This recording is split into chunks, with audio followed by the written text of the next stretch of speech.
As a kid, riding a bicycle and motorcycle at a small age, going over bumps or getting one wheel off the ground or doing anything that wasn't normal. Like everyone you see just rides on two wheels, and I was always drawn to one wheel.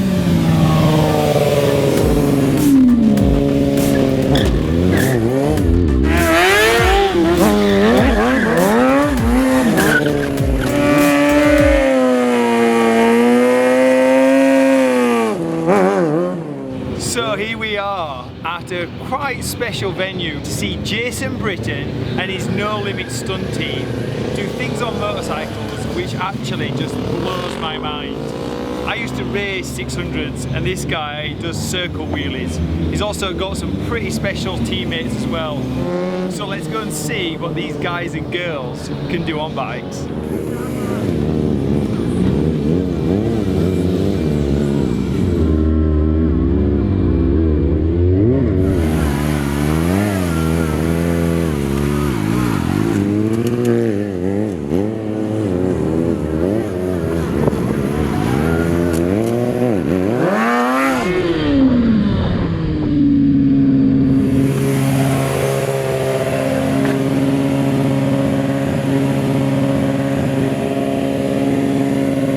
So Jason, good to see you again. You've got a new teammate here, Yep. Henriette.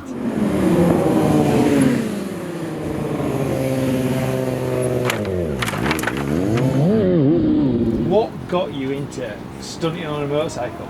I think just being a reckless small child. Like Yeah. I was put on a motorcycle at 2 years old, and you don't really have any regard for anything. You don't know any better. So I've just always been drawn to motorcycles. You know, I liked road racing a bunch, but it was so expensive, you know.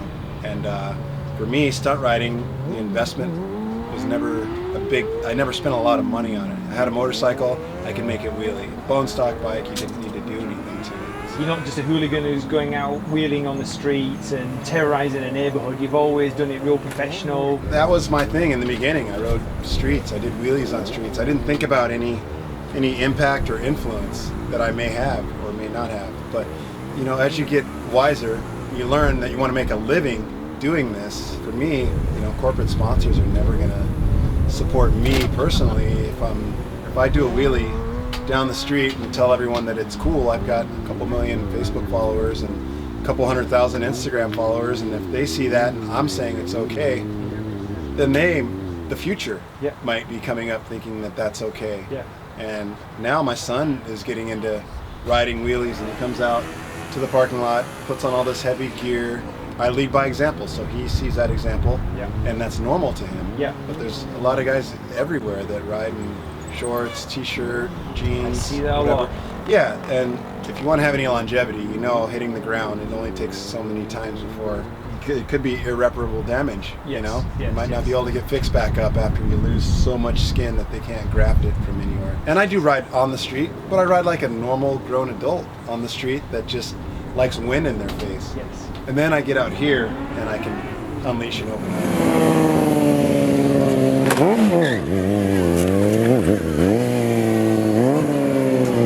We've got a few mods. Can you just talk me around your bike a little bit here, Jason, and Yeah. show me what you've done? Yeah, we can start at the top. So as a racer, you know, normally you have a full tank that has a little cutout for your helmet, right? Yeah. And for us, we stand, sit, and ride on the tank. So we make this into a seat here that'll hold you in. You're Yeah. sitting on it.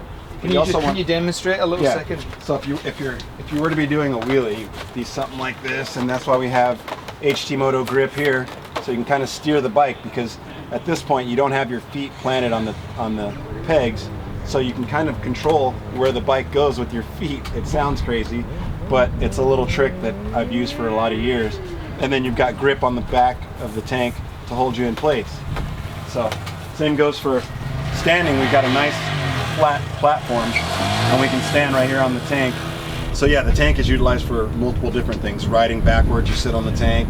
You can do wheelies from there. You can stand on the tank backwards and steer the bike with your foot. And very crucial part of stunt riding once you have a handbrake, especially. Okay. So the handbrake on this side of the bike is, we've got an 80-inch line that runs back to a 4-piston caliper here and another 4-piston caliper here. These are linked. you're using one finger on the brake and one finger on the clutch, and that's anytime you're not using the foot brake. So if you're sitting on the tank, if you're standing on the seat, you're using the handbrake. If you're sitting in the seat or standing staggered, you can use the foot brake, which is one 2-piston caliper. Only need a single 2-piston caliper back there for me personally, because you have a lot of power in your foot to use the brakes. Yeah. And you don't want too much, because it makes tricks like sit down no-handed circles difficult, because the brake is so touchy. And then the dual 4-piston handbrake, so 8 pistons. I needed more handbrake power because I broke my neck in January and got surgery and lost strength in my hand. Okay. So windscreen is cut down, and that's in order to clear these converter bars, which we want adjustability in the handlebars, just like a road racer would have. But you can adjust these at 7 degrees, forward, back, down, or up. There's an adjustment here. You pull the bar out, rotate it, click it back in. It's like a degree adjuster. Yeah, and it changes the angle of the bars. Now, one thing, this bike comes with the throttle tube up top, and it runs over. But if you've ever crashed or flipped a stoppie, you know that everything on top gets damaged. So I flip this over and run it underneath, so the throttle works, and if you hit it, it won't smash and break off the controls. Also, don't run the bars super crank tight in case you do crash. It'll move the bar a little bit, but it won't bend stuff. Just tricks of the trade. A lot of times I run a stabilizer, but sometimes I don't when I'm in a really small area and it gives you a really heavy feel. Even when it's on 0, I just remove it. But I normally run a GPR stabilizer up top. And then I had a custom top triple clamp made, and this is a brake reservoir for my front brake and the hand brake. So the lines just run right in, and then there's 2 individual reservoirs right here underneath this. I run Core Moto lines, front, hand brake, and foot brake. Impact Tech crash cages, as you can see, they take their licks but protect the plastics of the bike and the exhaust. Impact Tech adjustable sub cage. This is fully adjustable. You can go completely 360 around right here, and then you can adjust the height in different increments here, and then there's a support strut right here. For me, I run Marchesini wheels. It's a preference. As you as a racer would know, that rotating mass is a big difference. So you might not feel the wheel weight that much when you're lifting them side by side to a stock wheel, but once the wheel is rolling, you really understand that inertia and that rotating mass when you're leaned way over and you're picking the bike up and changing direction. And we could be sliding, drifting, or doing wheelies, and we feel the weight of that wheel and the way the motor pulls even. So that's something that I've always run. Change out the front master to a Brembo.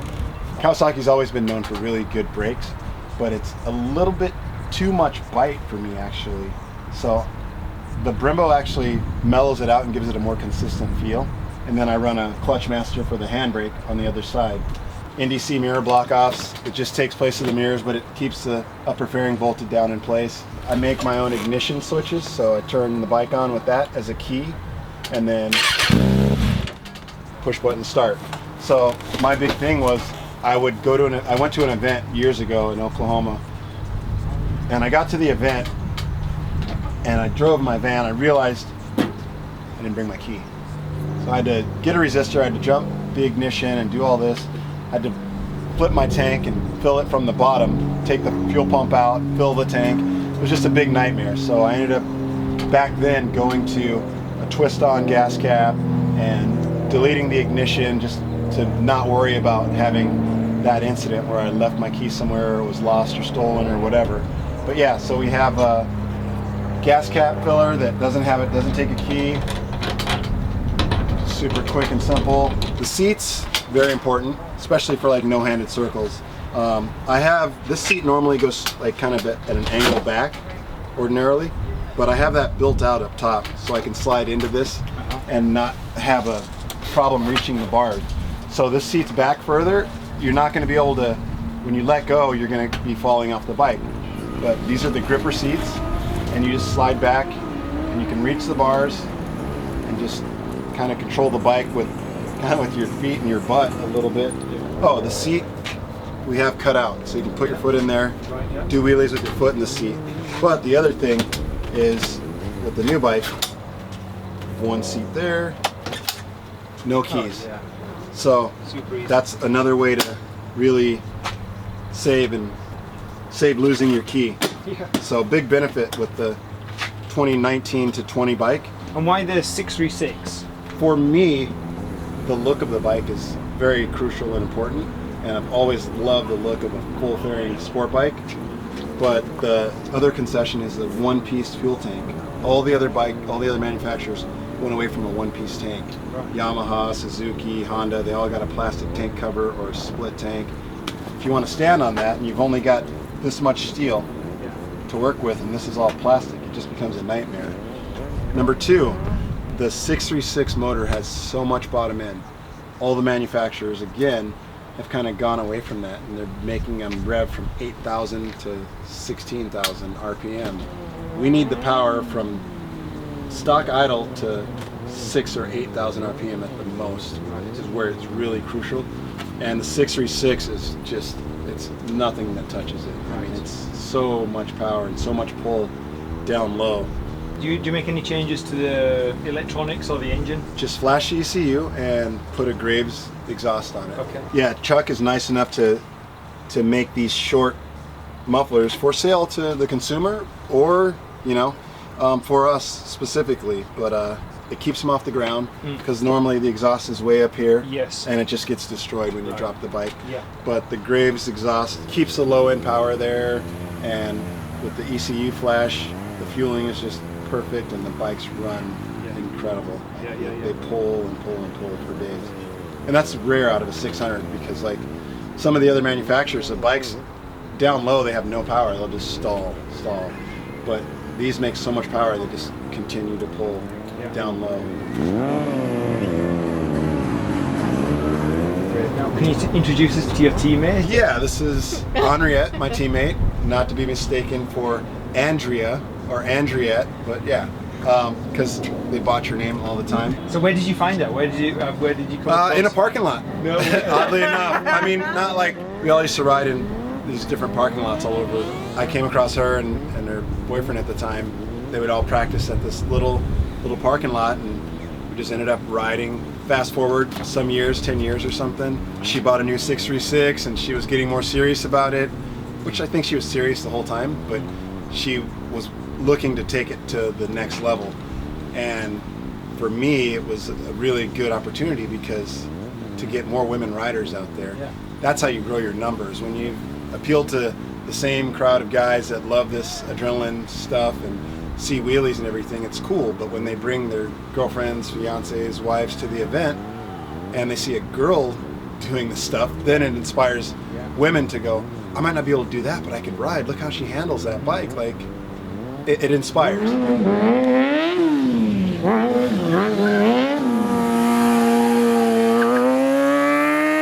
Tell us a bit about your story.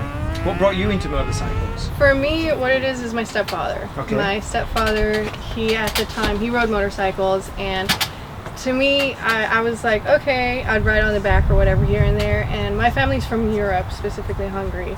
And so in 2002, that was the first time we went to go visit, and I saw my first stunt show there too. And as well as, I think that might have, with him seeing that I was somewhat into it and interested, he bought me my first little pit bike. I thought it was fun, but I didn't know if it would go anywhere, and I think he kind of already saw that in me. So when we came back, he gifted me my first big bike, which was a 91 Kawasaki Ninja ZX7R. No stopping you. Hey, Yeah. I know. Oh The funny thing is you would think with all the bangs and bruises that you get, I had a gnarly crash way before that where I was supposed to die on the freeway, just from learning how to ride. So I realized, because that saying of once you crash, you're either that person that gets back up and keeps going, or you realize it's not for you. Yes. That was my moment realizing I'm gonna die doing this.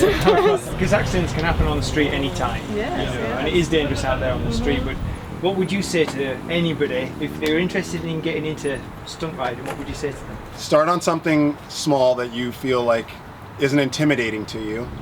And everybody loves a wheelie, so if you're gonna learn to wheelie or want to learn to wheelie, make sure to learn the rear brake. It's the most crucial thing out of the whole entire wheelie. But wear your gear, find a parking lot somewhere that you can go and ride and be safe about it. Stay off the street. Do it somewhere where you're not putting anyone else at risk, and enjoy yourself. If it puts a smile on your face, it's gonna bite you, and you're gonna love it, and you're gonna push and want to get better at it. Try and have someone there with you, so if anything unfortunately bad happens, you have someone there to assist you, whether if you need the help, the bike being picked up off you, or if you need someone to take you home or to the hospital, whatever. And don't think that you need a 1000. That's the biggest misconception. One of the funnest bikes that I've ever ridden is the Ninja 400. I would not steer you wrong. I'm teaching my son how to do wheelies right now as we speak almost. I've got him onto the 400, and once I feel that he's got that bike mastered, we'll get him onto like a Z650, something that's got great power. I don't know if he'll ever even want to wheelie a 1000. I wheelie the 1000 and I always get off it and I'm shaking. It's always intimidating.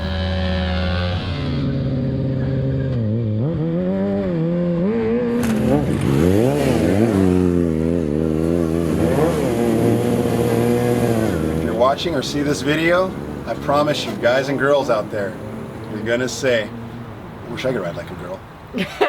You'll say it.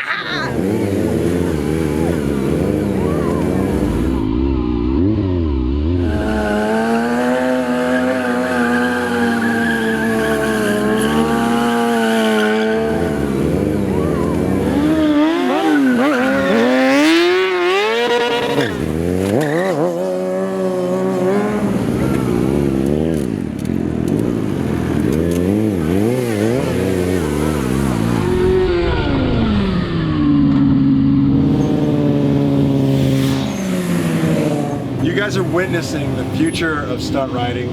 This is my son, Jordan Britton. Remember the name because the stunt game's got something new coming down the pipe and he's learning so fast. I can't wait to see where the future takes him. The legacy is here, people. Yeah, 400 legacy.